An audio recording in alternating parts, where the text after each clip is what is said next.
जब भारत अपना बिखरा था तब चंद्रगुप्त ने अखंड किया, फिर अपनी कलम के दम पे उसे भीमराव ने बुलंद किया। जब भारत अपना बिखरा था तब चंद्रगुप्त ने अखंड किया, फिर अपनी कलम के दम पे उसे भीमराव ने बुलंद किया। उस देश के कुर्सी पे अब तो ऐसा ठग है बैठा, उस देश के कुर्सी पे अब तो ऐसा ठग है बैठा, जो देश को ऐसे बेच रहा कि नाम पड़ा विक्रेता। वो चाय बेचते बेचते अब बन गया देश विक्रेता। आया देश विक्रेता, देखो आया देश विक्रेता, आया देश विक्रेता, देखो आया देश विक्रेता।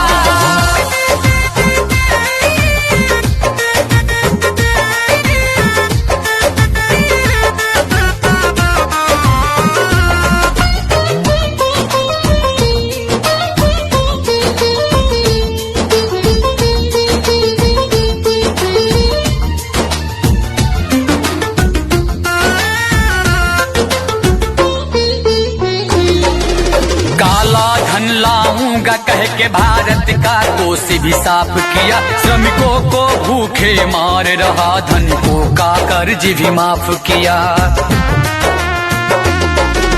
काला धन लाऊंगा कह के भारत का कोष भी साफ किया, श्रमिकों को भूखे मार रहा, धनिकों का कर्ज भी माफ किया, धनिकों का कर्ज भी माफ किया, धनिकों का कर्ज भी माफ किया।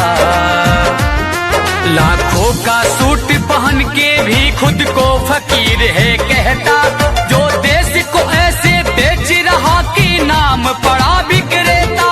वो चाय बेचते बेचते अब बन गया देश विक्रेता। आया देश विक्रेता, देखो आया देश विक्रेता, आया देश विक्रेता, देखो आया देश विक्रेता।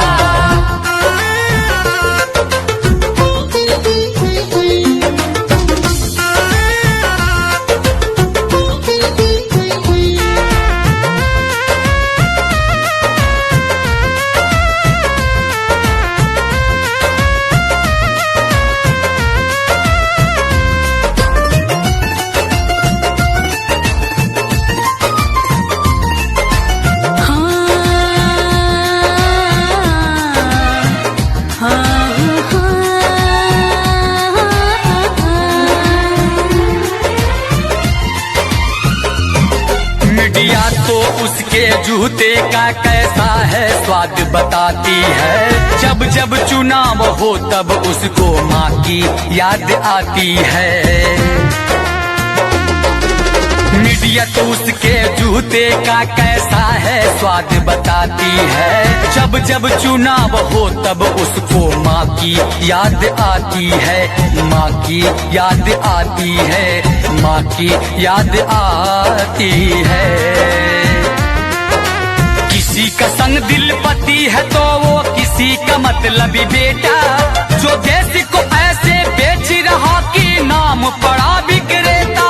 वो चाय बेचते बेचते अब बन गया देश विक्रेता। आया देश विक्रेता, देखो आया देश विक्रेता, आया देश विक्रेता, देखो आया देश विक्रेता। जब भारत अपना बिखरा था तब चंद्रगुप्त ने अखंड किया, फिर अपनी कलम के दम पे उसे भीमराव ने बुलंद किया। उस देश के कुर्सी पे अब तो ऐसा ठग है बैठा, उस देश के कुर्सी पे अब तो ऐसा ठग है बैठा, जो देश को ऐसे बेच रहा कि नाम पड़ा विक्रेता। वो चाय बेचते बेचते अब बन गया देश विक्रेता। आया देश विक्रेता, देखो आया देश विक्रेता, आया देश विक्रेता।